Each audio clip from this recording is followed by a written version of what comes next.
Disclaimer: the information provided in this video regarding educational financing, institutional scholarships, merit-based fellowships, and the broader macroeconomic implications of pursuing a Master of Business Administration in the United States is intended strictly for educational and entertainment purposes. I am an independent researcher and content creator, not a licensed financial advisor, educational consultant, tax professional, or university admissions officer. The landscape of higher education funding is extraordinarily volatile, subject to sudden institutional policy shifts, changing federal student loan regulations, and fluctuating macroeconomic conditions. Past historical trends in scholarship availability, funding allocations, or university endowment disbursements do not dictate future potential outcomes. Any specific case studies, applicant profiles, or examples of funding negotiations discussed in this masterclass represent highly specific, contextualized scenarios and must not be construed as typical, guaranteed, or expected results for every prospective applicant. You must conduct your own rigorous independent due diligence. Securing massive educational funding involves navigating complex tax implications, strategic loan structuring, and high-stakes institutional negotiations. It is absolutely imperative that you consult with certified financial planners, registered tax professionals, and the specific financial aid offices of your target institutions before making any legally binding commitments, signing federal or private promissory notes, or accepting any offers of admission. Do not make irreversible financial, educational, or career decisions based solely on the strategic contents of this presentation. Your financial future and debt management are entirely your responsibility, and the strategies discussed herein carry inherent uncertainties and risks. Let us start with a terrifying number that the vast majority of elite business schools desperately want to keep buried deep within the fine print of their glossy high-production marketing materials: $225,000. That is the staggering, suffocating burden of capitalized debt, including aggressively accumulating interest, that the average top-tier Master of Business Administration graduate carries into the very first day of their postgraduate career. While admissions officers are actively busy selling you the magnificent vision of C-suite corner offices, lucrative management consulting exits, and massive Wall Street performance bonuses, a silent, compounding financial crisis is completely devastating the next generation of American business leaders. You have been systematically sold a pervasive narrative that acquiring an MBA is an automatic golden ticket, a completely necessary rite of passage that inherently justifies mortgaging your entire financial future. But here is the highly controversial truth that the higher education industrial complex absolutely refuses to publicly admit on their admissions tours. Paying full sticker price tuition for a premier business education is effectively a massive penalty tax levied on the uninformed applicant. As an ambitious professional navigating the current United States economic environment, an environment characterized by severely fluctuating interest rates, an increasingly hostile and unpredictable housing market, and massive corporate restructuring across major technology and finance sectors, taking on massive, non-dischargeable student debt is the ultimate systemic trap. The psychological toll of this specific type of debt cannot be overstated. It fundamentally alters human behavior. It forces brilliant, highly innovative minds into extremely risk-averse career paths.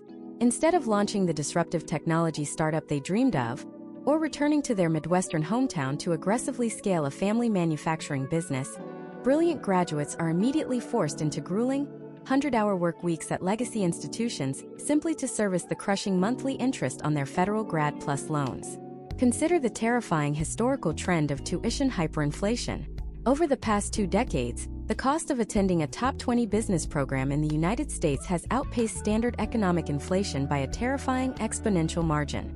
To truly understand the gravity of this situation, let us examine a detailed, real-world case study to illustrate the severe dichotomy of outcomes. Picture 2 hypothetical MBA applicants, Michael and Sarah. Both possess identical undergraduate grade point averages from highly reputable state universities. Both scored exactly in the 99th percentile on their standardized admissions exams. Both have exactly 4 years of progressive corporate experience in mid-level management roles. They both apply to the exact same prestigious East Coast business school, and both receive a congratulatory acceptance letter on the exact same day.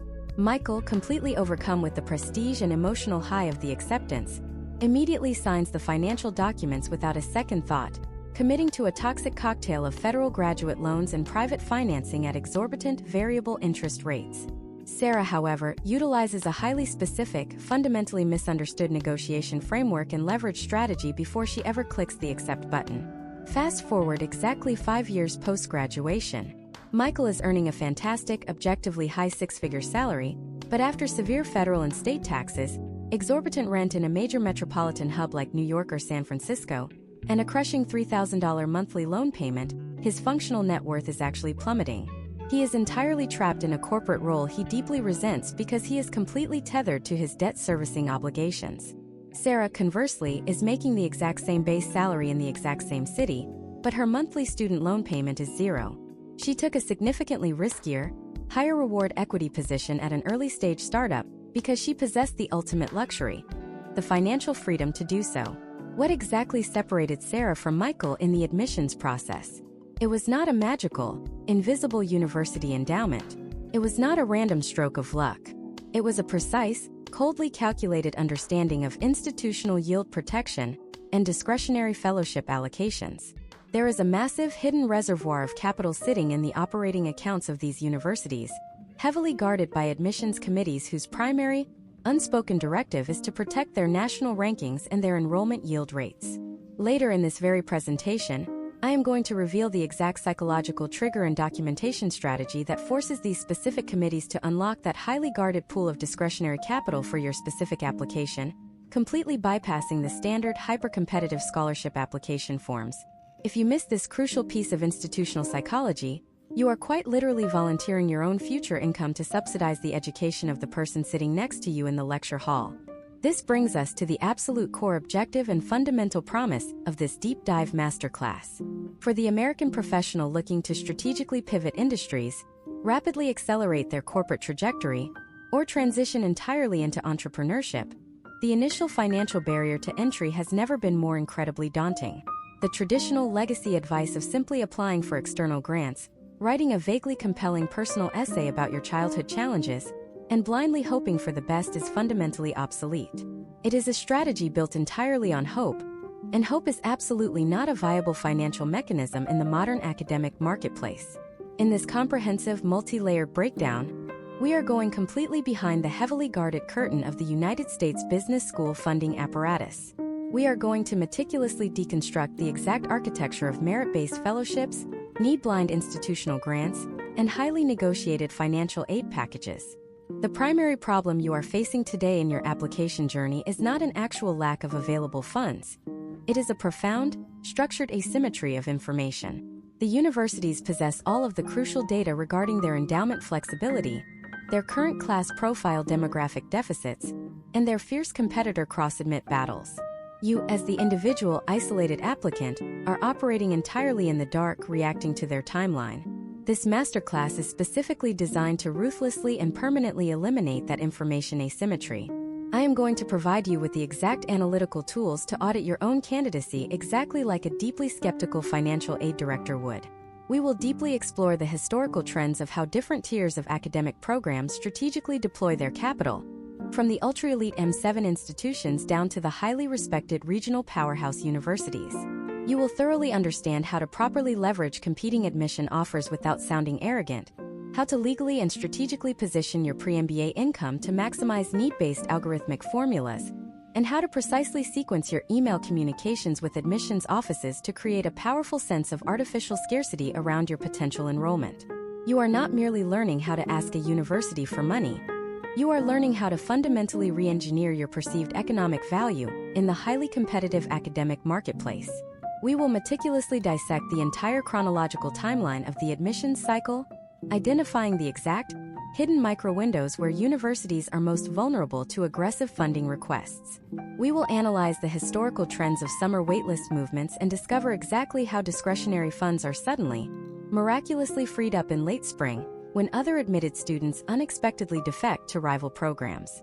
You will learn the incredibly subtle, yet financially massive difference between a merit-based fellowship tied directly to your standardized test scores and an endowed, restricted scholarship explicitly tied to specific postgraduate career trajectories, and exactly how to meticulously position your professional resume to capture both pools of capital simultaneously. By the time you complete this specific curriculum, You will possess a highly sophisticated, multi-tiered framework for attempting to extract the absolute maximum amount of non-repayable capital from the institutions that desperately want your statistics in their incoming class. We are not talking about fighting for small, insignificant $500 textbook stipends. We are entirely focused on mapping the potential outcomes that have historically resulted in massive full tuition fellowships, comprehensive housing and living stipends, and even direct signing bonuses issued by the university itself. You are about to learn exactly how to transform your standard application from a simple passive request for admission into a highly leveraged, immensely profitable business negotiation. To execute this negotiation successfully in the highly competitive 2026 admissions cycle, you must first completely deconstruct the fundamentally misunderstood psychology of the Business School Admissions Committee. You need to understand exactly what they are buying when they offer you a fellowship.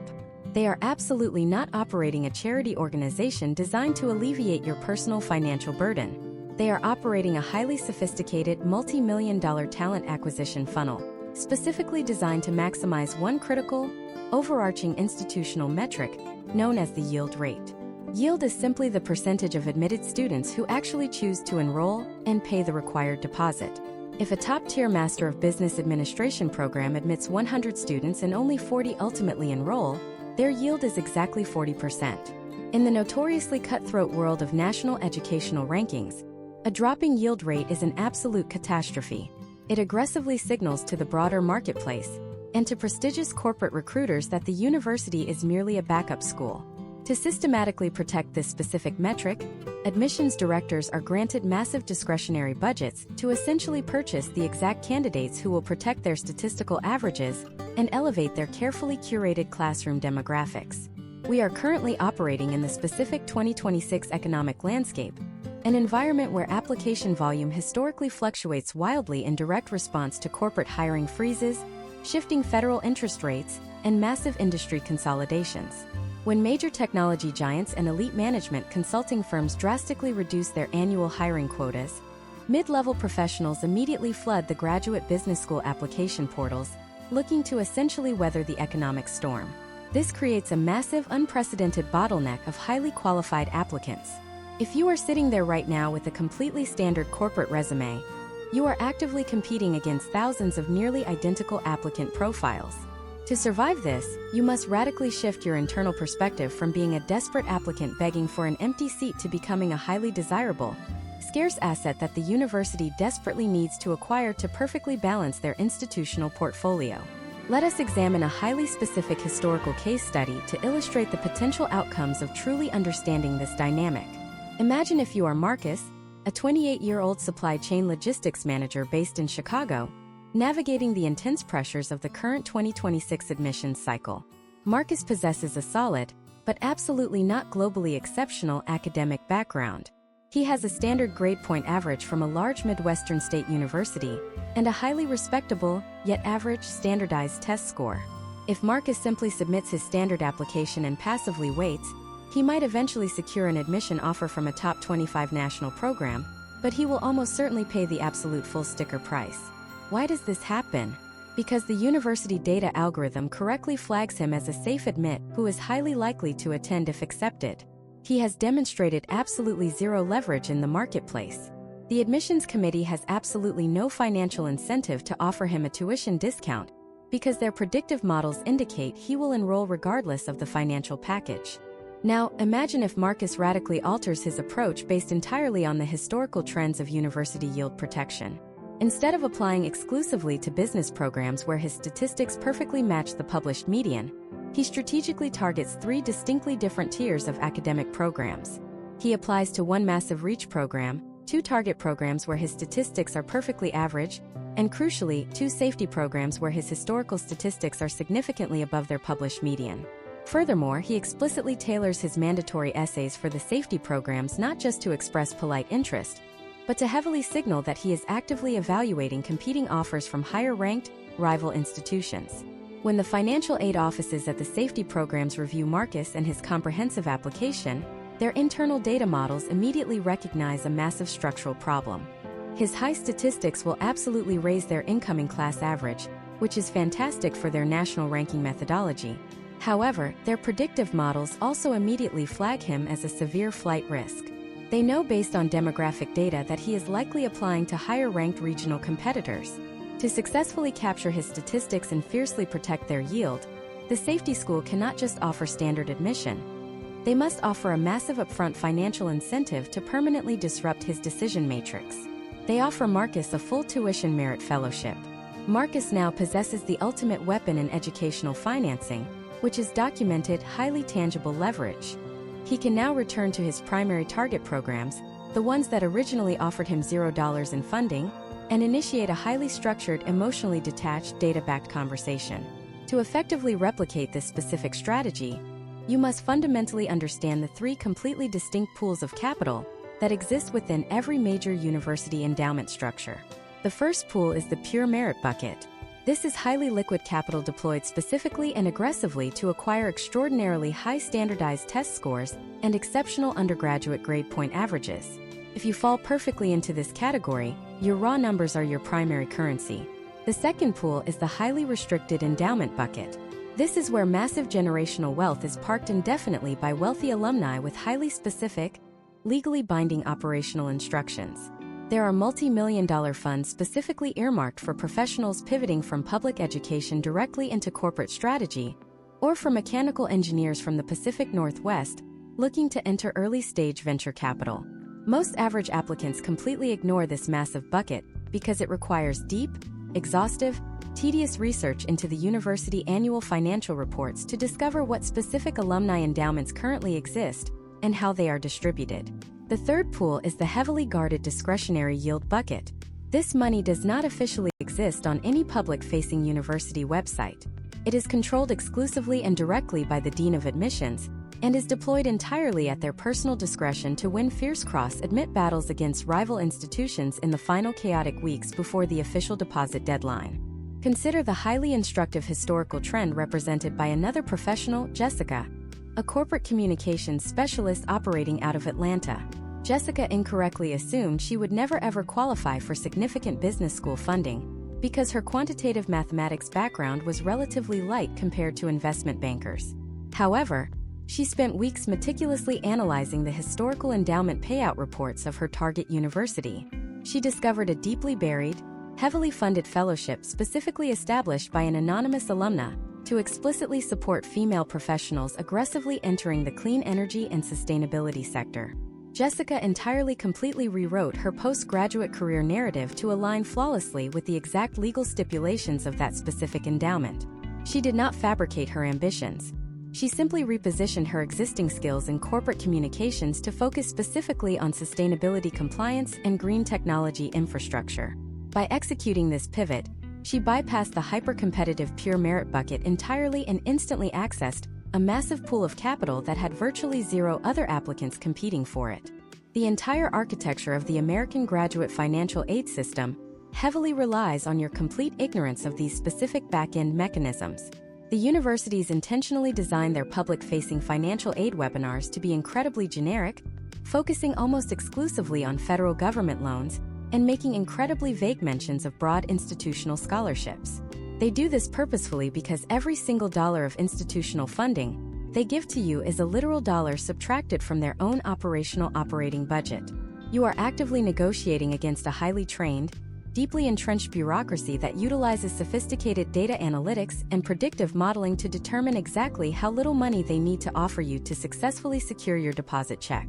If you display excessive, unbridled enthusiasm during your physical campus visit, or if you immediately open every single marketing email they send within 3 seconds of delivery, their back-end customer relationship management software meticulously tracks all of this behavioral data.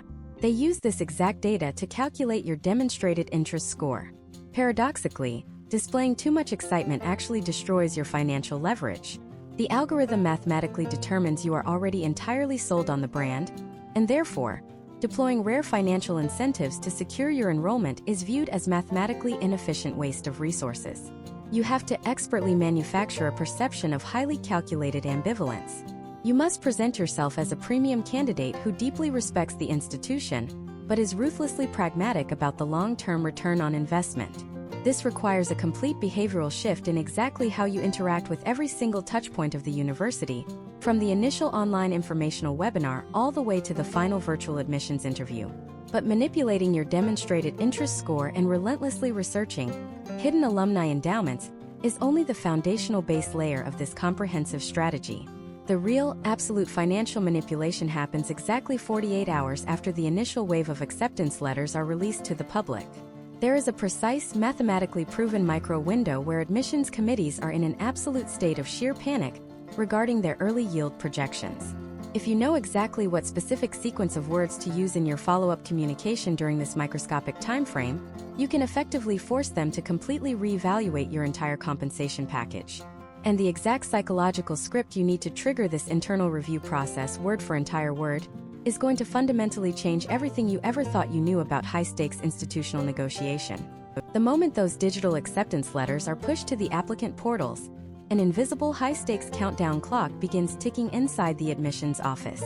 During the initial 48 hours post-release, the internal analytics software used by these universities is aggressively monitoring every single digital interaction you have with their platform. They are tracking how rapidly you open the decision email, how long you lingered on the financial aid page, and crucially, whether or not you clicked the link to submit your binding enrollment deposit.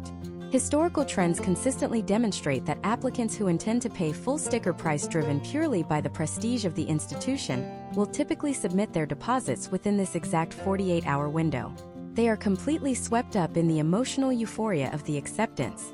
Once that initial wave of guaranteed deposits settles, the admissions committee is left staring at their yield projection dashboard, specifically focusing on the highly desirable candidates who have absolutely not deposited yet. This is the precise moment when institutional panic begins to set in, and this is exactly when you strike. To capitalize on this micro window, you must deploy a highly calculated communication strategy that fundamentally reframes your relationship with the university. You are no longer a subordinate applicant. You are an equal party in a complex business transaction. Imagine if we look at the case study of David, a 29-year-old senior financial analyst based in Denver, navigating the highly turbulent 2026 economic landscape. David is admitted to his absolute top choice, a prestigious top 10 program, but the initial offer includes $0 in fellowship funding. Simultaneously, he is admitted to a highly respected top 20 program that desperately wants to secure his statistics, and they offer him a staggering $80,000 merit fellowship. If David acts emotionally, he might simply accept the top 10 offer and immediately absorb the crushing debt, incorrectly assuming that elite programs absolutely never negotiate. Instead, David waits exactly 48 hours after receiving the top 10 acceptance. He allows the internal admissions algorithm to flag his account as a potential flight risk. Then he sends a highly specific, strategically calibrated email directly to his assigned admissions point of contact. The structure of this communication is paramount. It must execute 3 psychological triggers simultaneously: intense gratitude, pragmatic economic analysis, and artificial scarcity. David writes that he is absolutely thrilled and deeply honored by the offer of admission, clearly stating that this specific institution remains his ultimate academic and cultural priority. This opening immediately disarms the admissions officer and actively protects the ego of the institution. He then executes the pivot. He states that given the current macroeconomic volatility of 2026, the elevated federal borrowing rates, and his strict commitment to maintaining a healthy postgraduate debt-to-income ratio, he is fundamentally required to make a pragmatic business decision regarding his return on investment. He explicitly mentions that he is incredibly grateful to be evaluating a competing offer from another premier business program that includes a substantial, heavily funded merit fellowship. Finally, he closes the communication not by aggressively demanding a price match, but by politely inquiring if there is any formal institutional process to request a secondary, comprehensive review of his candidacy for discretionary fellowship funding, explicitly noting that a bridge in the financial gap would allow him to immediately withdraw from all other applicant pools and submit his binding deposit today. Let us meticulously deconstruct exactly why this specific phrasing is so devastatingly effective. First, David is actively demonstrating the exact highly analytical, deeply rational business acumen that the university claims to teach. He is not begging for charity. He is conducting a sophisticated cost-benefit analysis. Second, by casually mentioning the competing offer without immediately revealing the exact dollar amount or the name of the rival institution, he creates an overwhelming sense of artificial scarcity. The admissions officer reading this email instantly realizes they are actively losing a highly qualified candidate to a competitor. Third, and perhaps most importantly, David offers them a guaranteed, immediate return on their investment. By stating he will immediately submit his deposit if the financial gap is bridged, he is directly offering to instantly improve their highly guarded yield rate. He is essentially telling the director of admissions that he holds the exact statistical solution to their current yield anxiety, and he is willing to sell it to them for a highly specific price. When you execute this strategy, the potential outcomes generally fall into three distinct categories based on historical trends. The first potential outcome is the immediate denial. This typically only occurs if you drastically overestimated your actual leverage, meaning your underlying statistics are significantly below the median of their incoming class, and you were essentially a borderline miracle admission to begin with.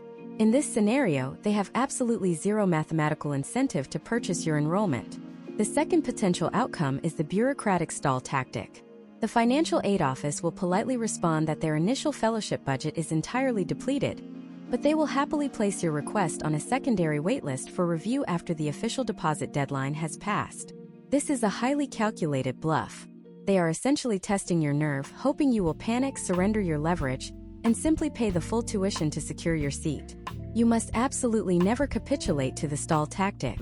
You counter the stall by introducing a highly rigid, non-negotiable timeline constraint. You reply with extreme professional courtesy, stating that while you deeply appreciate the prospect of a future secondary review, your competing institutional offer possesses a strict, legally binding expiration date of this coming Friday. You reiterate that while their program remains your definitive top choice, your fiduciary responsibility to your own financial future completely prevents you from allowing an $80,000 guaranteed asset to expire while waiting for a hypothetical, non-guaranteed future review. You are politely forcing them to escalate the file immediately.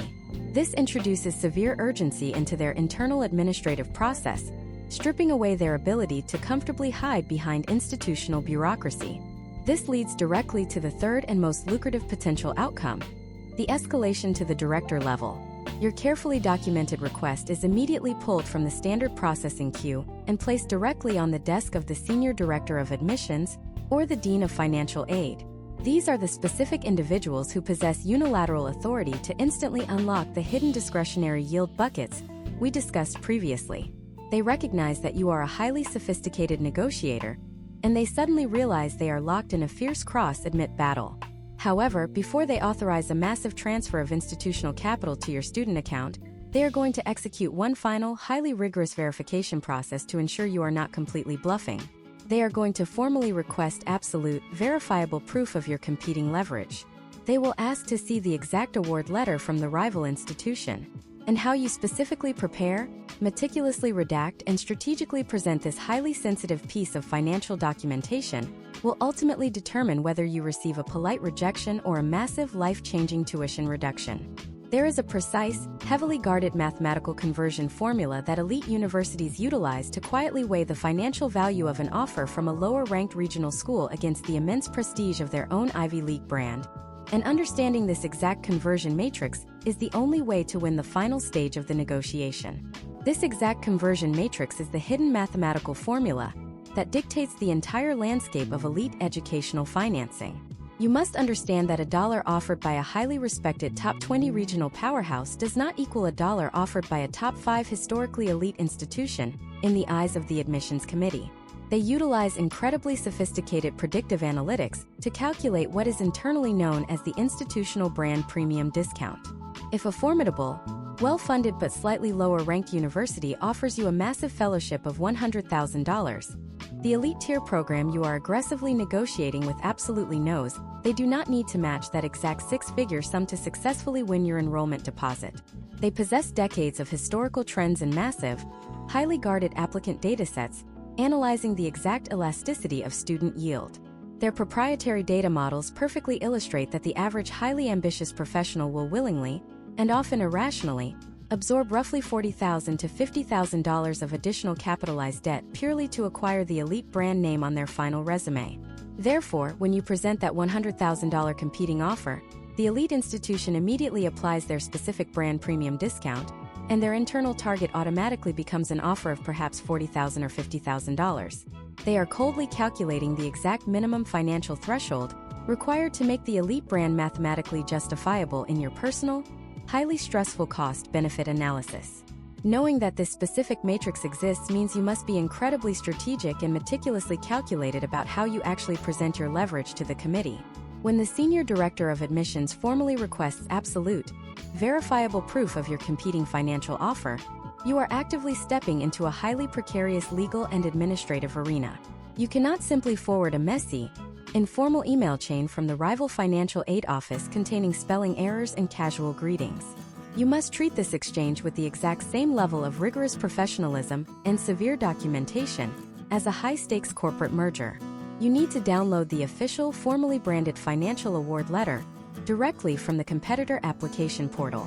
Then, you must meticulously redact highly specific, sensitive pieces of information before you ever attach it to an email. You leave your full legal name, the official document date, the verified university letterhead, and the exact total dollar amount of the fellowship completely visible. However, you strictly and permanently redact your internal student identification number for that specific rival university, and crucially, you may actively choose to redact any highly aggressive, immediate expiration dates if those specific deadlines severely weaken your current negotiating timeline. By presenting a perfectly sanitized, officially branded document in a highly secure portable document format, you are projecting an intimidating image of total competence and absolute leverage. You are clearly demonstrating that you are currently holding a highly liquid, highly valuable financial asset, and you are politely inviting them to bid on your intellectual capital. Consider the highly precise case study of Thomas, a 31-year-old senior product manager operating out of Austin, Texas, navigating the highly turbulent, unpredictable technology sector environment of 2026.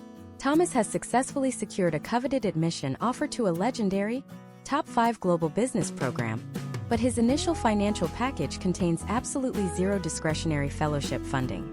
The elite institution expects him to finance the entire $220,000 total cost of attendance through a punishing combination of massive federal graduate loans and high-interest private financing. Simultaneously, Thomas is firmly holding a legally binding offer from a fantastic, incredibly aggressive top 15 program located in the Midwest, which includes a staggering $95,000 merit-based fellowship and an additional $10,000 first-year housing stipend. Thomas understands the hidden conversion matrix perfectly. He knows the top 5 program will absolutely never match the full $105,000 total value. He calculates their specific brand premium discount based on historical trends in his industry and determines his absolute, non-negotiable walkaway number. He logically decides that if the elite program can offer him at least $60,000, the long-term career acceleration and lifetime network equity of the elite brand will mathematically outpace the remaining debt burden. Thomas initiates the formal escalation protocol with surgical precision. He submits his beautifully redacted top 15 award letter to the top 5 admissions director, accompanied by a highly professional, emotionally detached, data-driven memorandum. He explicitly states that while he deeply values the unparalleled global network and historic legacy of their specific institution, the volatile macroeconomic realities of 2026 make it a profound fiduciary failure on his part to blindly ignore a verified 6-figure financial asset. He does not aggressively demand a full, dollar-for-dollar match. He strategically states that a significant closing of the financial gap would allow him to immediately withdraw his outstanding applications, decline the competing $95,000 offer, and immediately process his binding enrollment deposit with their institution today. The Elite Admissions Committee reviews his highly professional file. Their internal yield projection dashboard is currently flashing severe warning signs because application volume from the senior technology sector has slightly softened during this specific economic cycle. They run his exact demographic statistics and standardized test scores through their yield algorithm. They immediately realize Thomas is an incredibly high flight risk and a deeply sophisticated negotiator. Exactly 48 hours later, Thomas receives a highly confidential, updated award letter from the Elite Top 5 program, offering him a newly minted, magically available discretionary yield fellowship of $65,000. Thomas successfully manipulated the matrix, extracted massive institutional capital from a seemingly closed budget, and completely altered his long-term financial trajectory without ever sounding desperate, entitled, or demanding. This entire complex operation fundamentally relies on your absolute, unshakable willingness to actually execute the walkaway. The concept of the walkaway number is absolutely not merely a theoretical negotiation tactic you read about in a textbook. It is a rigid, impenetrable psychological boundary that you must firmly establish before you ever draft that initial escalation email. You must actively look at the historical trends of postgraduate base salaries in your specific target industry, factor in the current federal interest rates of standard graduate plus loans, calculate the exact, punishing monthly payment you will owe, and determine what you can comfortably service without completely destroying your standard of living in a major metropolitan city. If the elite institution utterly refuses to meet your carefully calculated conversion matrix target, you must possess the immense emotional discipline to politely decline their prestigious offer and accept the massive funding from the highly ranked competitor. The admissions officers evaluating your file are highly trained, incredibly perceptive human lie detectors. They read hundreds of these exact negotiation emails every single week during the chaotic spring yield season. They can instantly detect a manufactured bluff. If your written tone is overly aggressive, emotionally volatile, subtly pleading, or excessively apologetic, they will immediately realize you are completely intoxicated by their brand prestige and have absolutely no genuine, actual intention of attending the rival school. They will politely decline your request for additional funding, knowing with absolute statistical certainty that you will eventually log into the portal and submit the deposit anyway. Your ultimate negotiating power comes entirely from the absolute, verifiable truth that you are completely willing to walk away from their brand. But what exactly happens when the meticulously crafted written communication is simply not enough to break the institutional deadlock?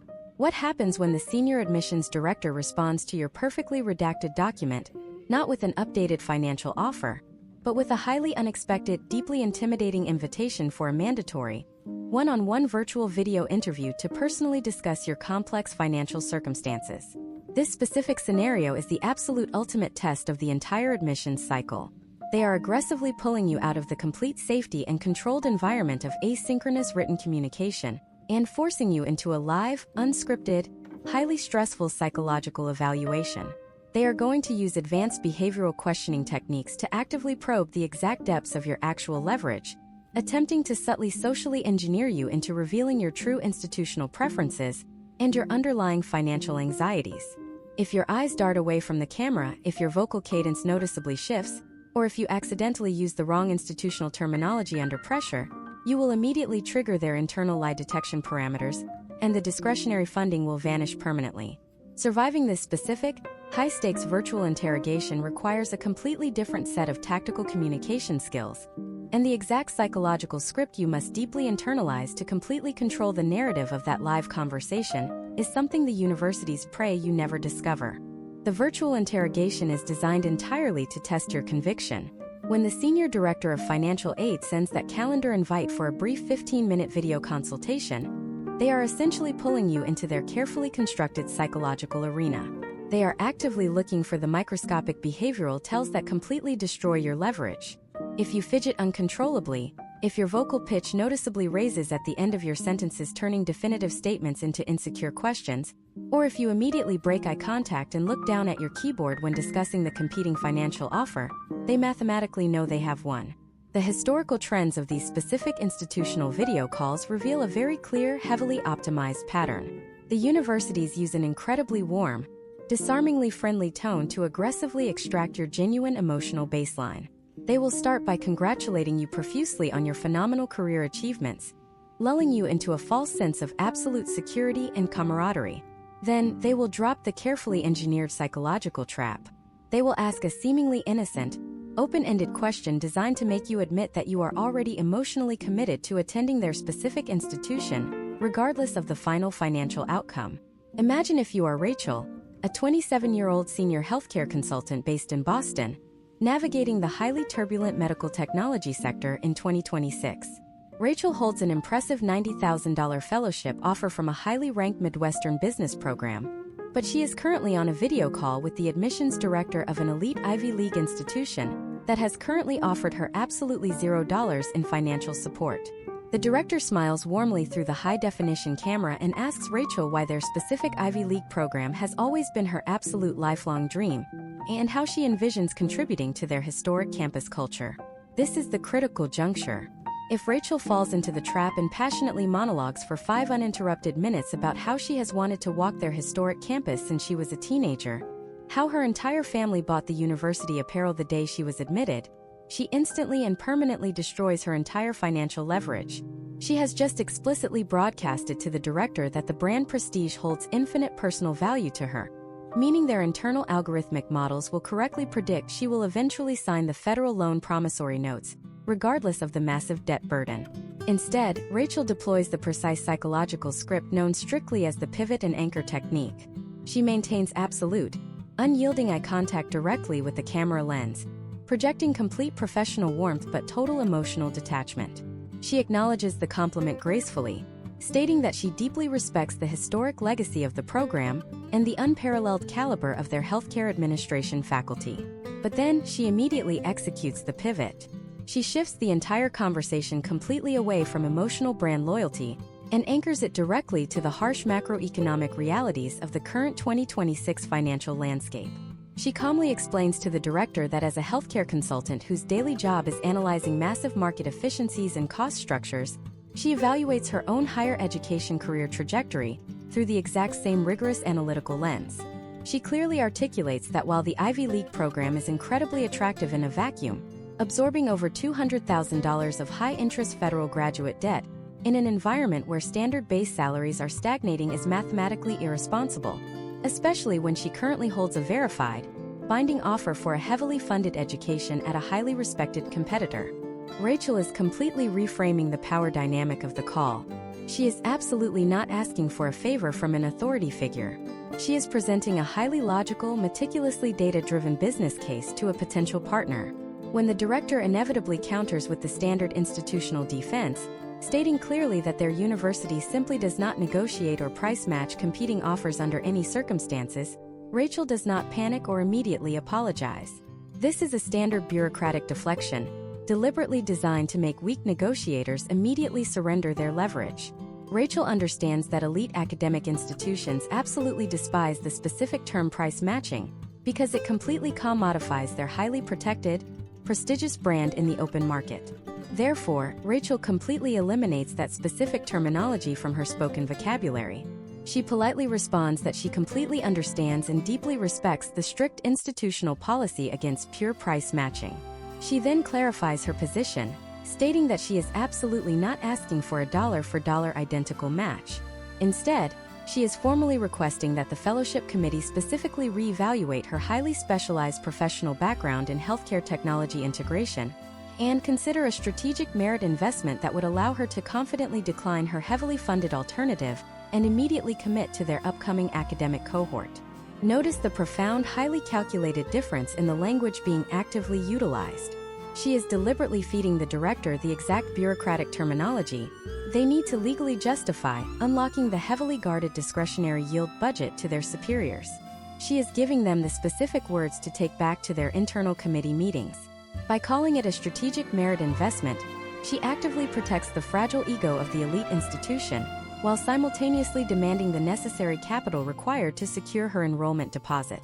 After Rachel delivers this highly calculated statement, she executes the most incredibly difficult and terrifying tactical maneuver in the entire negotiation process. She completely stops talking. She fully embraces the crushing, awkward, intensely uncomfortable silence. In high-stakes institutional financial negotiations, the person who nervously fills the silence almost always loses the leverage. The highly trained admissions director will purposefully allow the silence to stretch for 5, 10, or even 15 excruciating seconds, actively staring at you through the camera monitor to see if the unbearable social pressure forces you to nervously backtrack, voluntarily lower your financial request, or start rambling apologetically about your background. You must absolutely hold the silence. You must look directly into the camera lens with a pleasant, completely relaxed facial expression, resting your hands calmly on your desk, and simply wait for them to respond.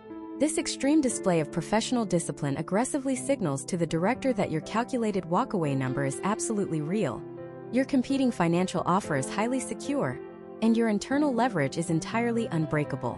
Historical trends show that when a highly qualified candidate successfully holds this specific psychological boundary without flinching, the director will eventually break the silence, usually by sighing and stating that while they absolutely cannot make any definitive promises on the call, they will take the file back to the financial committee for one final, highly restricted secondary review.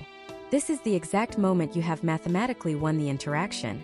You have successfully bypassed the standard financial aid bureaucracy, forced an escalation of your file to the executive level, and survived the live behavioral stress test without surrendering a single fraction of your leverage. However, the complex game of institutional financing is absolutely not over when that video call disconnects. The director will typically tell you to wait exactly 1 week for the final binding decision. During this agonizing silent waiting period, the university is conducting a massive internal audit of their entire incoming class profile. They are meticulously calculating exactly how many other admitted students have unexpectedly declined their offers to attend rival programs. They are actively analyzing the highly secretive, dynamically shifting pool of capital that becomes suddenly available exactly when the initial deposit deadline officially passes. This specific phenomenon is a highly predictable, incredibly lucrative phase of the admissions cycle, but to successfully harvest the massive amounts of institutional capital that suddenly materialize during this exact micro window, you must deeply understand the hidden internal mechanics of institutional waitlist movement. You are about to discover exactly how to strategically position your application to instantly absorb the abandoned fellowship money left behind by the very candidates who ultimately chose to enroll elsewhere. The entire landscape of graduate business school financing undergoes a massive, invisible seismic shift precisely at midnight on the day of the official Round 1 or Round 2 enrollment deposit deadline. Up until this exact microsecond, the University Financial Aid Office has been operating on purely theoretical models. They have extended millions of dollars in highly prestigious fellowship offers, effectively locking up their entire discretionary and merit-based capital in the hands of admitted students who hold all the leverage. But the moment that deposit window officially closes, reality aggressively sets in. The university instantly transitions from theoretical modeling to cold, hard statistical accounting. They realize that despite their immense brand prestige, a significant percentage of their highly sought-after admitted candidates have actively chosen to decline their offers. These candidates have paid their deposits at rival institutions, effectively returning massive sums of previously allocated fellowship money directly back to the central university operating budget. In the higher education admissions industry, this highly volatile period is referred to as the melt. The melt represents the exact percentage of admitted students who simply vanish from the expected enrollment roster. When a brilliant management consultant declines a full tuition, $150,000 fellowship to attend a slightly higher-ranked competitor, that specific capital does not simply disappear into a void. It is immediately returned to the discretionary yield pool, creating a highly compressed, incredibly lucrative secondary market for institutional funding. The university is now sitting on a sudden unexpected surplus of capital, but they simultaneously have gaping holes in their target class profile. They might have suddenly lost 3 female engineers, or 4 international supply chain experts, or 5 highly experienced military veterans. Their perfectly curated demographic matrix is structurally fractured, and they must frantically deploy this newly recovered capital to repair the incoming cohort before the fall semester begins. Imagine if you are Christopher, a 32-year-old former United States military logistics officer currently working in corporate supply chain management in Seattle, navigating the uniquely challenging employment landscape of 2026. Christopher was officially admitted to a phenomenal, top 15 program back in December, but the initial financial aid package was completely underwhelming, offering a mere $15,000 over the entire 2-year duration. Christopher mathematically knows that taking on the remaining $100,000 in federal loans is highly detrimental to his long-term financial security. However, Christopher also deeply understands the exact historical trends of the institutional melt. He does not angrily reject the offer, nor does he immediately submit his non-refundable deposit in a state of uncalculated panic. He is playing a much larger, highly sophisticated mathematical game. Let us assume for this highly specific scenario that Christopher submits his standard enrollment deposit to temporarily secure his seat, legally accepting the reality that he might lose that initial couple of $1,000s if he successfully defects to another program. He waits exactly 48 hours after the Round 2 deposit deadline has officially passed for the incoming class.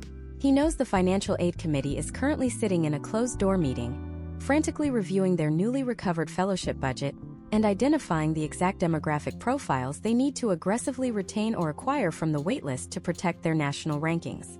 Christopher initiates a highly calculated, meticulously timed communication specifically designed to intersect with this exact moment of institutional vulnerability. He submits a formal, highly structured letter of continued professional development directly to the Dean of Admissions. He completely avoids the standard, desperate tone of a typical candidate asking for more money. Instead, he presents a highly polished, heavily quantified update on his career trajectory over the past 3 months. He details a recent massive supply chain optimization project he successfully executed in early 2026, explicitly noting how he saved his current employer millions of dollars despite severe macroeconomic headwinds.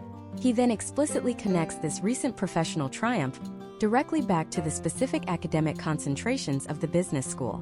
But the true strategic mastery of Christopher lies in the final paragraph of his formal memorandum. He politely yet firmly reopens the complex financial negotiation. He states that while he is incredibly excited to matriculate in the upcoming fall semester, the shifting macroeconomic environment has forced him to rigorously reevaluate his overall debt strategy. He casually mentions that he has recently received highly lucrative promotional opportunities within his current firm that actively threaten to disrupt his academic plans, and he formally requests a secondary review of his file for any newly available, discretionary merit capital that may have materialized after the recent deposit deadline. Christopher is successfully exploiting the exact psychological friction of the admissions office. He is already a captured asset because he submitted his initial deposit, making him a guaranteed statistic for their highly protected yield rate. By credibly threatening to abandon his seat for a corporate promotion right after they just suffered through the natural applicant melt, he triggers a severe loss aversion response within the committee. They absolutely do not want to lose a highly qualified military veteran with recent, massive corporate impact, especially when they are currently sitting on a pile of abandoned fellowship money returned by other candidates. They view deploying a portion of that recovered capital to Christopher not as a charitable expense, but as a highly efficient defensive investment to protect their established class profile. Historical trends suggest that in this specific situation, the admissions committee, pulling directly from the newly replenished discretionary yield bucket, might dramatically upgrade his fellowship. By simply understanding the hidden chronological timeline of institutional capital flow, Christopher mathematically eliminates massive amounts of future capitalized interest. This specific mechanism of capturing abandoned funds is absolutely not restricted solely to already deposited students. It is highly effective for candidates currently sitting on the active academic waitlist. Most waitlisted applicants completely misunderstand their actual, functional relationship with the university. They incorrectly believe they are subordinate, secondary choices begging for an opportunity. In reality, a strategically managed waitlist is the absolute ultimate expression of institutional yield protection. Universities intentionally place highly qualified, fully fundable candidates on the waitlist specifically to act as an immediate, high-quality shock absorber for when the inevitable summer melt occurs. If you are sitting on the waitlist in the spring of 2026, you must recognize that you are actively being evaluated not just for basic admission, but for the exact pool of fellowship capital that is slowly trickling back into the admissions office every single week as admitted students change their minds. To properly position yourself to instantly absorb these specific funds, you must completely overhaul your communication cadence. Sending a generic email once a month simply stating that you are still highly interested is a mathematically proven failure. You must actively engineer a steady stream of highly relevant, high-impact professional updates. Did you recently lead a cross-functional team through a difficult corporate merger? Did you successfully secure a new professional certification highly relevant to your target industry? Did you publish a thought leadership article in a respected trade journal? Every single micro-achievement must be weaponized and presented to the admissions committee as undeniable proof of your escalating market value. You are actively building a compounding narrative of immense professional momentum. When the financial aid director looks at the waitlist to fill a sudden vacancy created by a deflecting student, they do not just look for the highest standardized test score. They look for the candidate who possesses the most aggressive, upward professional trajectory. They want to invest their newly recovered capital in the applicant who looks like a guaranteed future alumni success story. However, successfully navigating the waitlist and extracting post-deadline fellowship money requires completely avoiding a series of highly toxic, catastrophic communication errors that will instantly flag your file for permanent rejection. There are highly specific phrases, certain tones of desperation, and exact formatting mistakes that admissions officers are heavily trained to identify as massive red flags indicating severe professional immaturity. If you accidentally trigger even one of these hidden behavioral tripwires during your waitlist correspondence, they will immediately and permanently lock your file, completely regardless of your incredible standardized test scores or your phenomenal professional background. And the very first, incredibly common mistake that destroys thousands of competitive applications every single year is a seemingly polite question that you should absolutely never, under any circumstances, ask an admissions director. That fatal question is simply asking them where exactly you are ranked on the waitlist, or inquiring about your statistical probability of being admitted. This seems incredibly logical to a rational, data-driven applicant navigating the high-stress environment of 2026.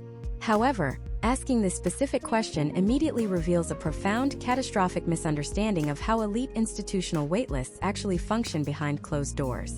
You are fundamentally assuming that the waitlist is a simple, linear queue, exactly like waiting in line at a retail store, where candidate number 1 is accepted before candidate number 2. This is a complete myth. Elite academic institutions utilize a highly complex, multidimensional categorical matrix. They do not rank you numerically. They categorize you strictly by your professional industry, your demographic background, your geographic origin, and your specific standardized test scores. If a highly experienced international management consultant abruptly declines their offer of admission in late May, the admissions committee absolutely does not pull the next sequential person off a numbered list. They specifically dive into the waitlist matrix and extract another highly experienced international management consultant to perfectly plug the exact demographic hole that was just created in their incoming class profile. When you send an email politely asking for your numerical rank, the admissions director instantly perceives you as a candidate who lacks basic executive awareness and fundamental business acumen. You are demonstrating that you do not understand the complex organizational needs of the institution you are applying to. This single communication error will almost always result in your file being permanently relegated to the bottom of their internal priority matrix, entirely destroying any potential outcomes involving discretionary fellowship funding. To fully grasp the magnitude of these communication tripwires, imagine if you are Brian, a 28-year-old digital marketing director based in Miami. Brian has been waitlisted at a premier top 10 program. In a state of intense anxiety during the spring of 2026, he commits the second fatal communication error, which is internally known as the kitchen sink update. Desperate to prove his continuous worth, Brian begins emailing his designated admissions officer every single week with incredibly minor, completely irrelevant updates. He sends an email detailing a small online certification he completed over the weekend. The following week, he sends an email talking about a minor local charity event he attended. He is aggressively manufacturing noise in a desperate attempt to stay visible. The admissions committee actively despises this behavior. It signals a severe lack of professional maturity and a profound inability to properly prioritize highly critical information. Their inbox is currently flooded with high-stakes financial negotiations and yield protection strategies. When Brian clutters their extremely limited bandwidth with trivial updates, he actively annoys the exact gatekeepers who control the remaining fellowship capital. His file is swiftly marked as high maintenance, which is a lethal designation in the admissions world. The third and most destructive behavioral tripwire is the fabricated leverage update. Historical trends show that as the final summer deadlines approach, panicked applicants will frequently attempt to bluff the admissions committee by vaguely hinting at competing financial offers that simply do not exist. They will send a carefully worded email stating they are currently weighing a highly lucrative fellowship from a rival program, hoping this will instantly trigger the loss aversion response we discussed previously. This is a catastrophic miscalculation. Admissions officers are completely networked with each other across different universities. They regularly attend the exact same regional conferences and possess an incredibly deep understanding of exactly which programs have already exhausted their financial aid budgets for the 2026 cycle.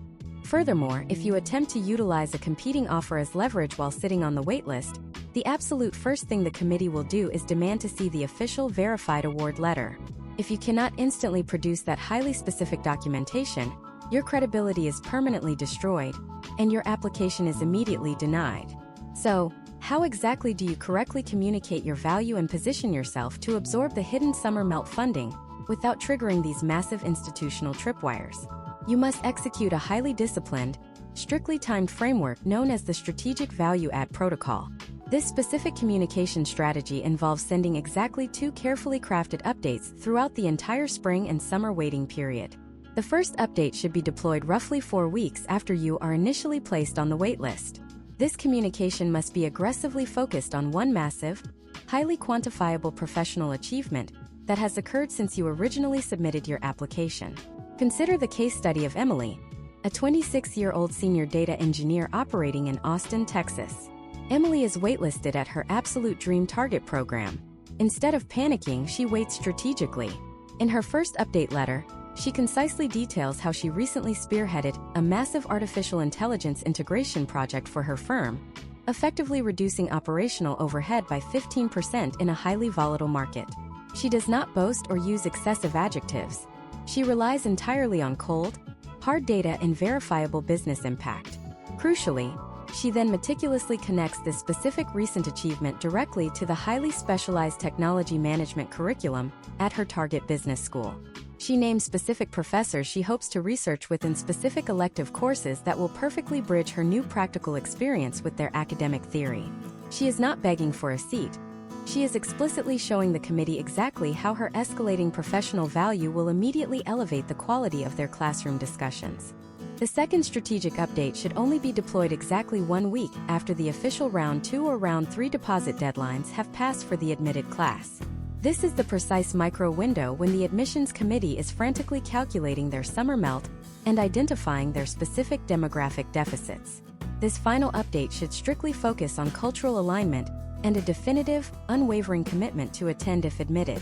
Emily sends a highly concise message stating that she recently had a profound, hour-long informational interview with a current first-year student, specifically mentioning the student by name and detailing the exact insights she gained regarding the campus culture. She concludes the message by explicitly stating that this institution remains her absolute, non-negotiable first choice, and she will immediately accept an offer of admission and completely withdraw from all other waitlists if given the opportunity. She is providing the committee with absolute certainty.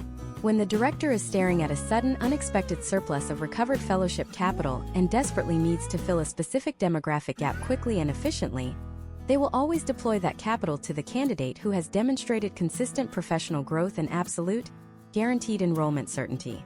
However, relying entirely on the internal institutional budget of the university is an inherently risky, zero-sum game. Even if you execute every single negotiation tactic flawlessly, perfectly manipulate the hidden conversion matrix, and successfully navigate the psychological minefield of the waitlist, you might simply be applying in a cycle where the internal university well is completely dry. The macroeconomic pressures of 2026 might force a specific institution to drastically slash their discretionary yield budgets, leaving even the most brilliant negotiators completely unfunded. This exact scenario paralyzes thousands of highly qualified professionals every single year. But there is a completely parallel, massively funded ecosystem of capital that operates entirely outside the jurisdiction of the University Financial Aid Office. There is a hidden financial mechanism where massive, highly capitalized corporate entities will literally pre-purchase your raw intellectual talent before you even set foot on the academic campus, actively paying your entire tuition bill in direct exchange for a strict post-graduation commitment. Navigating this highly lucrative, unadvertised corporate sponsorship landscape requires a completely different tactical approach, and the exact database where these specific, fully funded external fellowships are currently hiding is the absolute most valuable secret in the entire graduate financing industry. This incredibly lucrative, completely decentralized ecosystem of private capital operates entirely outside the jurisdiction of university financial aid offices, and it fundamentally changes the entire return on investment equation. We are talking about the massive, highly strategic world of external corporate sponsorships, private philanthropic foundations, and elite national fellowship consortiums. In the current highly competitive 2026 corporate landscape, massive multinational conglomerates, premier management consulting firms, and legacy financial institutions are completely exhausted by the chaotic, hyper-expensive post-graduation bidding wars. They are tired of fighting each other in the spring of your second year to secure your employment. Therefore, they have aggressively shifted their talent acquisition strategy. They are now actively pre-purchasing raw intellectual talent before those candidates ever set foot inside a lecture hall.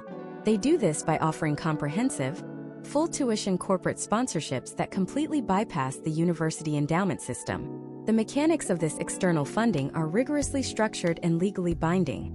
These corporations view your Master of Business Administration not as an educational journey, but as an acute corporate asset that they are directly financing. When a major consulting firm agrees to pay $175,000 for your tuition, they are executing a highly calculated futures contract on your human capital. Historical trends indicate that these massive corporate fellowships always come with an incredibly strict, non-negotiable post-graduation employment commitment, typically ranging from 2 to 4 years. You are legally obligated to return to the sponsoring firm immediately upon graduation. If you decide to pivot into a totally different industry, or if you attempt to launch your own disruptive startup, you are legally required to repay the entire tuition amount, often with aggressively capitalized penalties. This is not free money. It is a highly structured, massively leveraged corporate loan forgiven through mandated corporate servitude. But for the pragmatic professional who already exactly knows their desired postgraduate industry, this mechanism completely eliminates the psychological terror of federal student debt. To fully understand the staggering potential outcomes of this parallel funding universe, imagine if you are Michael, a 28-year-old software product manager living in Seattle during the volatile 2026 technology sector restructuring. Michael knows that relying solely on a university to grant him a discretionary fellowship is a massive, uncontrollable risk. Instead, Michael aggressively targets a premier national fellowship consortium. These highly prestigious organizations operate as independent talent brokers. They maintain direct, heavily capitalized partnerships with both the elite business schools and the massive corporate entities. Michael does not simply apply directly to the university. He applies through the central portal of the consortium. This single, highly strategic decision immediately alters his entire financial trajectory. The consortium evaluates his application and completely validates his professional leadership potential. They then forward his validated application directly to his target universities. Because Michael is now backed by the immense institutional weight and corporate relationships of the consortium, the universities mathematically view him as a fundamentally de-risked asset. But the true financial manipulation occurs when the corporate partners of the consortium actively bid on Michael. A massive, global technology firm operating within the consortium network identifies his unique background in software product management. They officially step in and offer to cover his entire tuition bill, completely regardless of what the University Financial Aid Office decides to do. Michael successfully secured a 100% fully funded Master of Business Administration without ever once negotiating with a university admissions director. He utilized a massive external corporate entity to effectively strong-arm the financial reality of his education. The absolute most valuable secret in the entire graduate financing industry is understanding exactly where these specific, highly capitalized external fellowships are currently hiding. You will absolutely never find the most lucrative opportunities by blindly scrolling through generic, public scholarship search engines. Those public databases are completely saturated with millions of desperate applicants fighting over completely insignificant $500 textbook grants. The massive six-figure corporate fellowships and private foundation grants are intentionally hidden behind layers of industry-specific guild memberships, complex philanthropic tax documents, and deeply buried corporate sustainability reports. You must become a highly sophisticated financial investigator. You must actively audit the publicly available tax documents, specifically the federal tax forms of major private foundations, aligned with your specific demographic background, or your highly specialized postgraduate career goals. These federal tax disclosures legally force these private philanthropic entities to publicly reveal exactly how much grant money they distributed in the previous fiscal year, and exactly which specific academic institutions received that capital. By meticulously mapping these historical trends, you can actively identify exactly which foundations are quietly pumping millions of dollars into your specific target programs.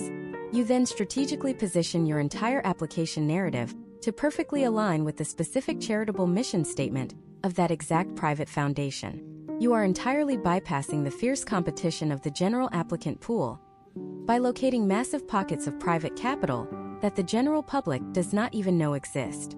Furthermore, you must aggressively leverage highly specialized professional organizations long before you ever click submit on your university application. Organizations dedicated to supporting specific demographics, such as women in corporate finance, military veterans transitioning to executive leadership, or underrepresented minorities entering elite management consulting, control massive, heavily guarded fellowship budgets.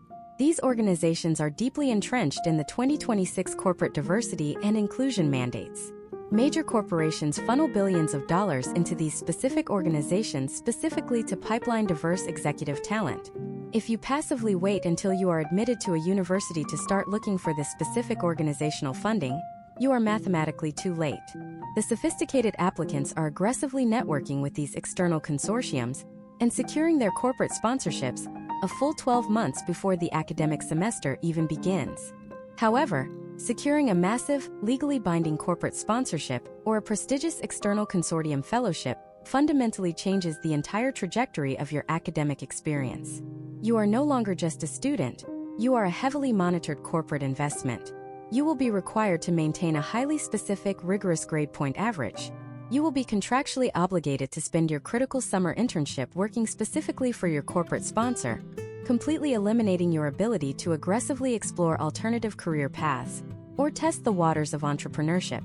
You must rigorously analyze your own psychological risk tolerance before signing these specific corporate promissory notes. But what happens if you possess a highly unconventional professional background that completely fails to perfectly align with the rigid, highly sanitized requirements of these massive corporate sponsors? What if you are a completely independent entrepreneur, a creative director, or an international applicant facing a completely unique set of terrifying macroeconomic currency exchange rates? The traditional corporate sponsorship model and the standard institutional yield negotiation tactics will completely fail you. You are operating entirely outside the standard deviation of the admissions algorithm. To successfully extract massive, six-figure funding from elite academic institutions when your resume is entirely unconventional, you must deploy a highly aggressive, deeply controversial tactical maneuver.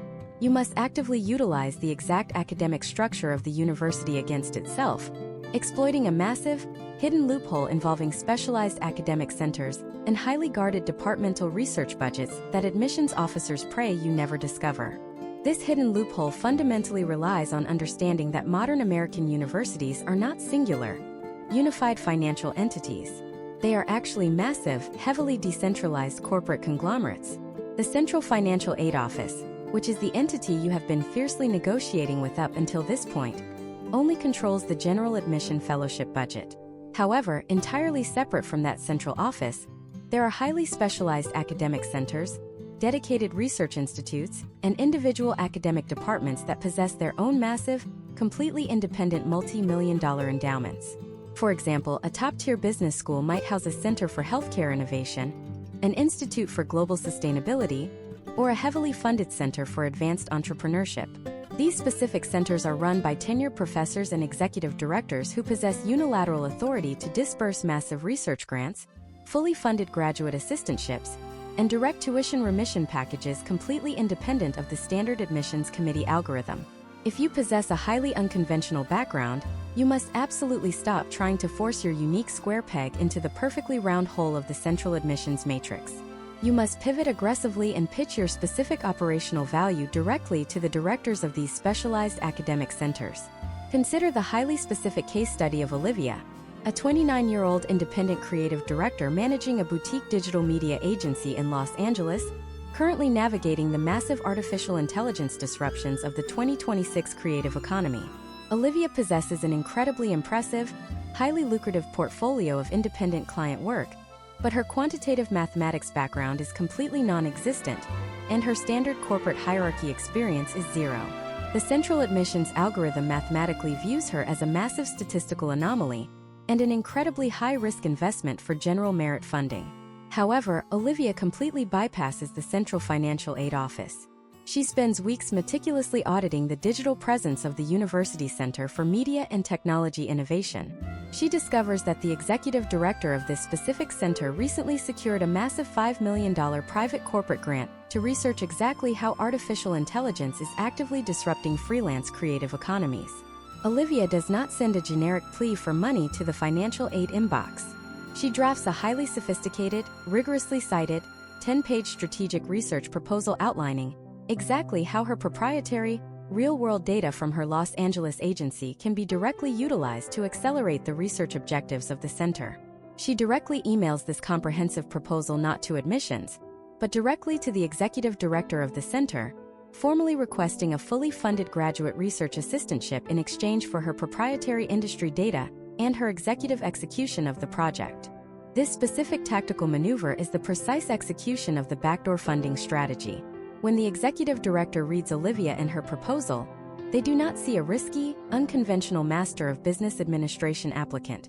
They see an incredibly cheap, highly specialized executive consultant.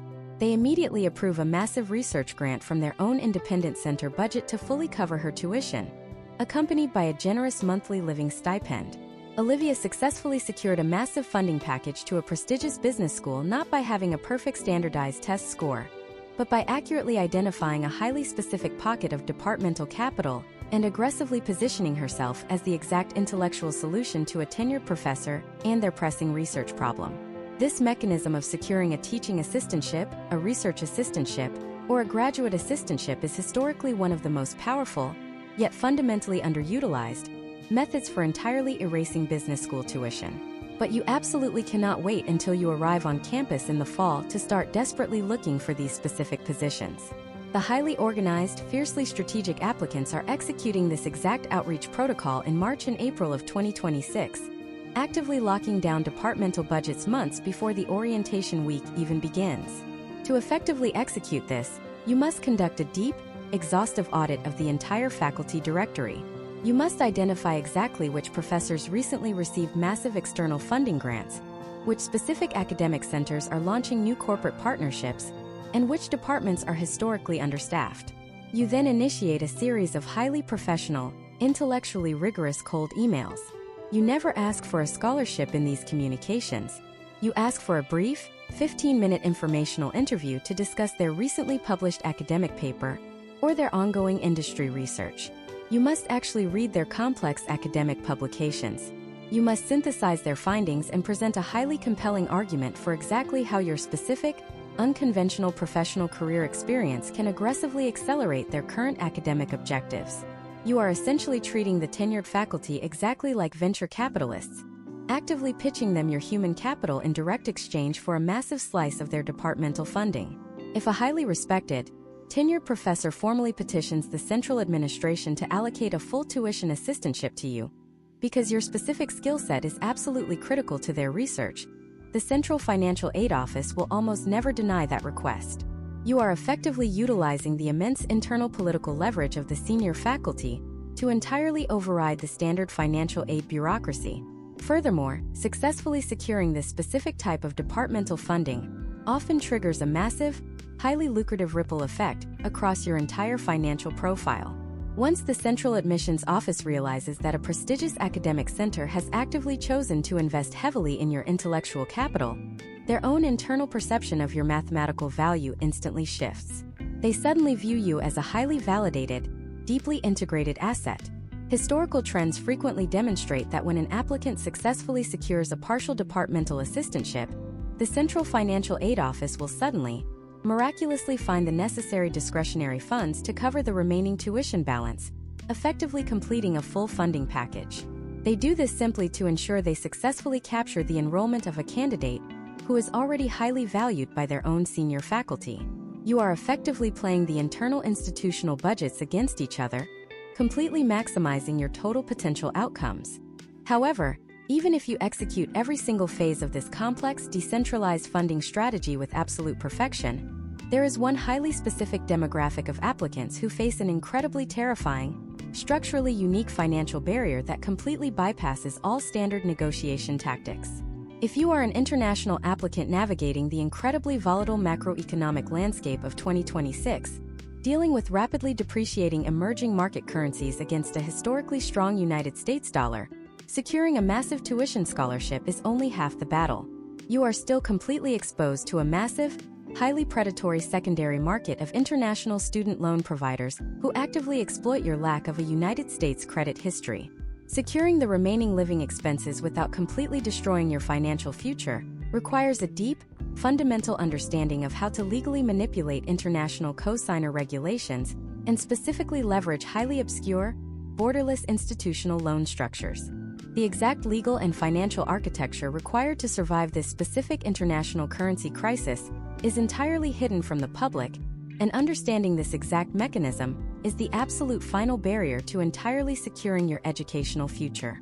For the international professional targeting a United States business school in 2026, the traditional domestic banking infrastructure is intentionally designed to automatically reject your financial profile.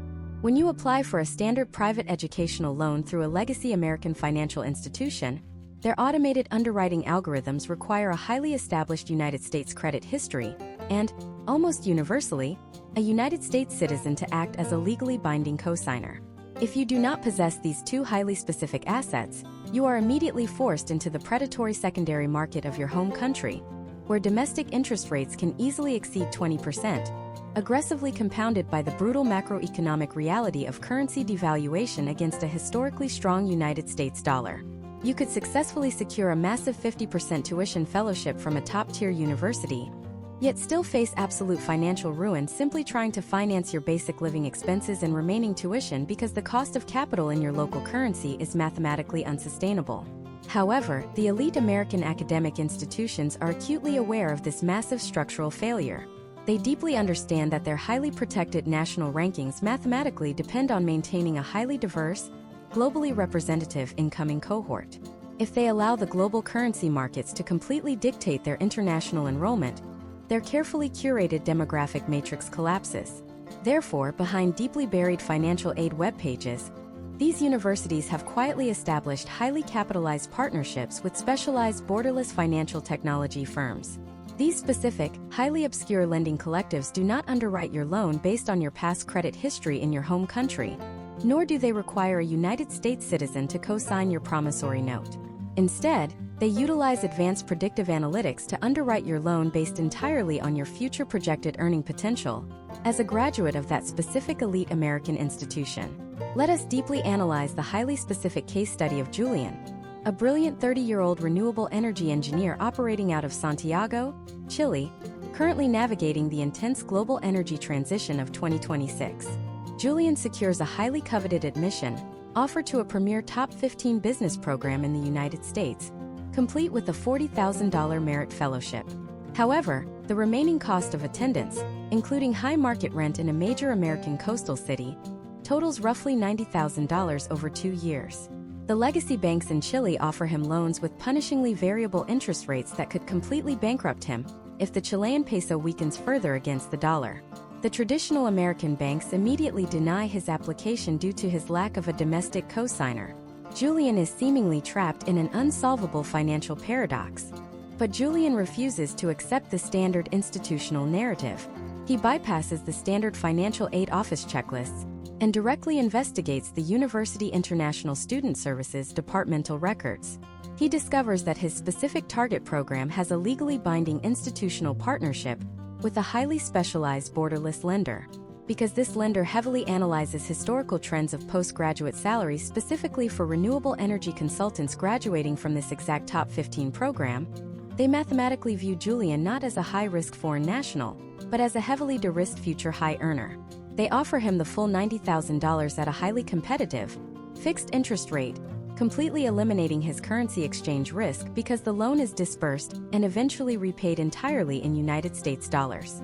Julian successfully bypassed the predatory secondary loan market by correctly identifying the exact shadow financial infrastructure the university established to protect their international yield. To successfully trigger these borderless funding mechanisms, you must aggressively leverage the most powerful legal loophole currently available to international students in the United States higher education system, which is the exact academic classification of your Master of Business Administration degree. You must absolutely ensure that the specific academic track you choose is officially designated as a science, technology, engineering, and mathematics program by the United States federal government. This is not merely an academic technicality, it is the ultimate financial leverage point. A standard business degree grants an international student exactly 12 months of optional practical training, which is the legal authorization to work and earn United States dollars post-graduation before requiring a highly complex corporate visa sponsorship. 12 months is an incredibly short window, making you a massive mathematical risk to any financial lender. However, if your specific degree concentration is officially designated under the science, technology, engineering, and mathematics umbrella, that legal working window immediately and automatically extends to 36 months. By simply selecting a concentration in business analytics, financial technology, or quantitative management, you instantly triple your legally authorized earning window in the United States. When you present this highly specific academic classification to the borderless financial lenders, their internal risk algorithms immediately dramatically lower your projected default rate. They mathematically know you have 3 full years to earn a massive, 6-figure American salary to aggressively pay down the principal balance of your institutional loan before you ever have to navigate the highly volatile corporate visa lottery system. This single, highly strategic academic decision routinely results in massively lower fixed interest rates and total loan approval for candidates who would otherwise be entirely locked out of the United States educational market. Furthermore, in extremely rare, highly guarded scenarios, the absolute top-tier elite institutions possess a completely unadvertised internal policy where the university itself will actually act as your institutional cosigner. This is the absolute apex of international educational financing. To protect their absolute best international talent from defecting to rival programs in the final days of the spring yield season, the university endowment essentially guarantees your loan against their own multi-billion-dollar operating budget. You will never find an application form for this specific program on any public website. It is deployed strictly as a defensive maneuver by the Dean of Admissions when an exceptionally highly ranked international candidate formally initiates the precise walkaway negotiation sequence we discussed in the earlier phases of this masterclass, presenting a highly competitive, fully funded offer from a rival global institution. We have completely deconstructed the entire, highly secretive architecture of the United States business school financing system. You now possess the exact analytical frameworks to calculate brand premium discounts, the precise psychological scripts to dominate live virtual negotiations, the strategic timing required to harvest abandoned summer melt capital, and the complex institutional knowledge to bypass predatory international lending markets entirely. You understand that you are fundamentally not a subordinate student begging for charitable assistance, but a highly valuable, heavily recruited corporate asset entering a complex, multi-million-dollar business transaction. You have the exact tactical roadmap to completely transform your initial offer of admission into a massively lucrative, debt-destroying financial package.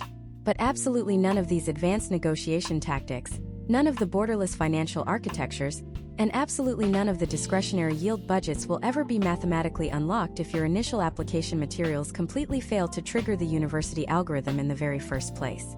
If your standard resume reads like a boring list of corporate job descriptions instead of a highly quantified trajectory of executive leadership, the Financial Aid Committee will mathematically never view you as a Tier 1 asset worth fighting for.